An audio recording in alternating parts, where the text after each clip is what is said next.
Hi guys, today we are going to be going from vertex form to standard form. So we're going to change forms. So just a reminder, here's your vertex form. You have this a times the quantity x minus h squared plus k. Just remember that we know a few things about this. We know that we have an axis of symmetry at x equals h. Since it's vertex form, we also know the vertex. Our vertex is h comma k. We also know our a value. That's going to tell us if we're reflecting over the x-axis, if we're stretching or shrinking. Then we also have standard form down here. Remember that standard form is just when you're going from highest power to lowest power. So when we're dealing with a quadratic here, we always have x squared, and then your x term, and then your constant. And something that's worth noting here is that these a values are the same. And that's going to be important as we keep going. It's going to be a great way for you to kind of check to make sure that you're on the right track. So how can we change a function from vertex form to standard form? We're going to end up having to do some multiplication and then combining like terms.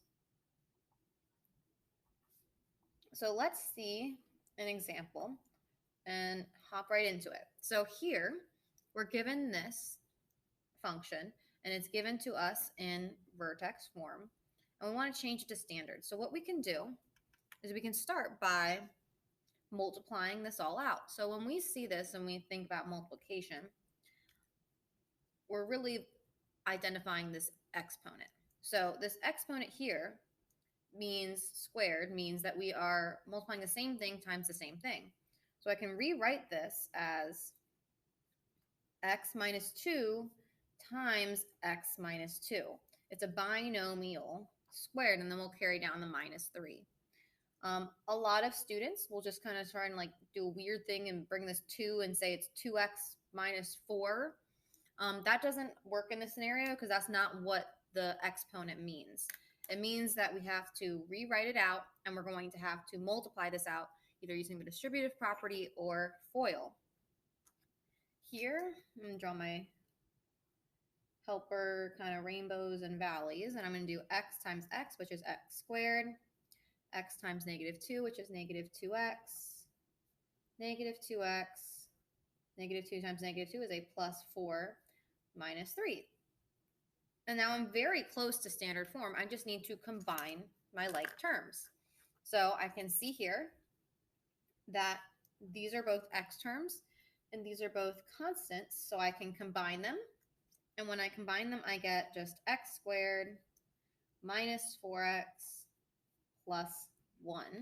And now I have rewritten my function in standard form. Now, while we don't have an exact way to check our work quite yet, other than just kind of going through our work, you can also, it's worth noting, see that our a value is 1 here and our a value is 1 there. If those don't match up and your a values are not the same, then you should definitely check through your work and maybe redo it. But let's see another example here. We're going to have to go through the same type of thing where we have to rewrite out our binomial squared x plus 1 times x plus 1. And I'll bring down this extra plus 1 on the outside. And now we have to do this multiplication. There are a few ways we can do the multiplication here, but I want to be very, very careful that you don't just take this 2 and start distributing it to everything here. That's going to be double multiplying. And what I mean by double multiplying is, let's kind of simplify this idea here. So let's say I have 1, 2, 3 pieces times each other. So let's say I had 2 times 3 times 4. There's a few ways you can do it. You can do 2 times 3, which is 6, times 4, which is 24. Or you could do the order just slightly differently. You could do 3 times 4, which is 12, times 2, but either way you get 24.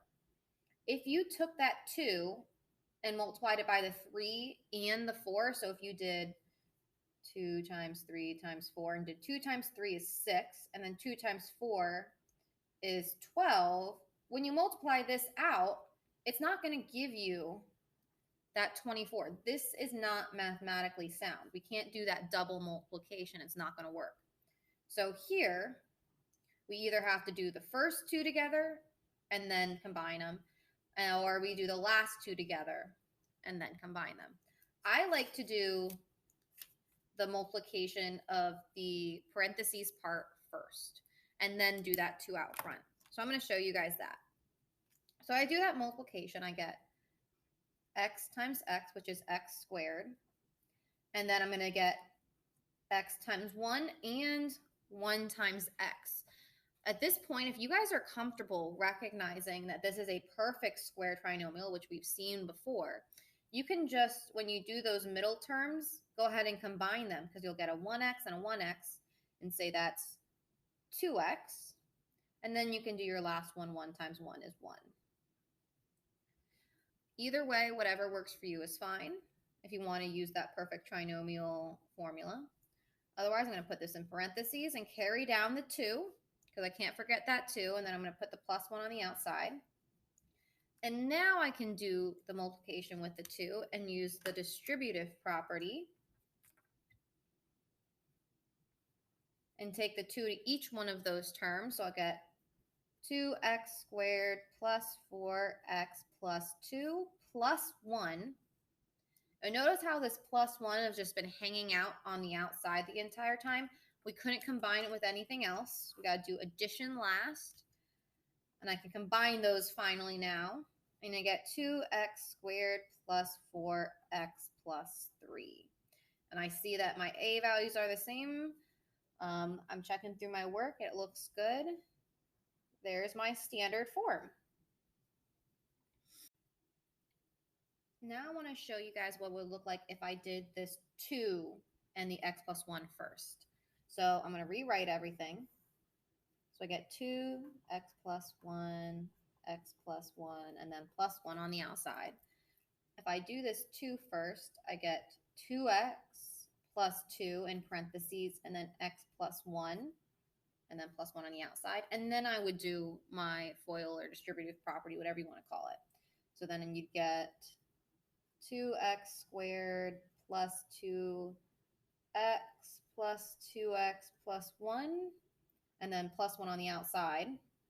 And then I can combine these two and these two, because they're like terms. So you get 2x squared plus 4x, and then plus, I say I have 2 here, but then that's a 3, so I made a mistake. This should be a plus 2, and then it's plus 3. There we go. Either way you decide to do the order is fine. Just make sure you're not double multiplying. Now let's take a look at this last one here. Very similar situation. It doesn't matter what order you guys do everything, but when you rewrite it, you'll have the negative, the binomial times the binomial, and then you have that plus 5 on the outside.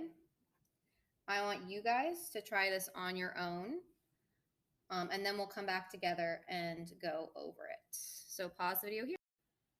Okay, so depending on how you decided to do the order of this, you either have this first group of work or the second group of work.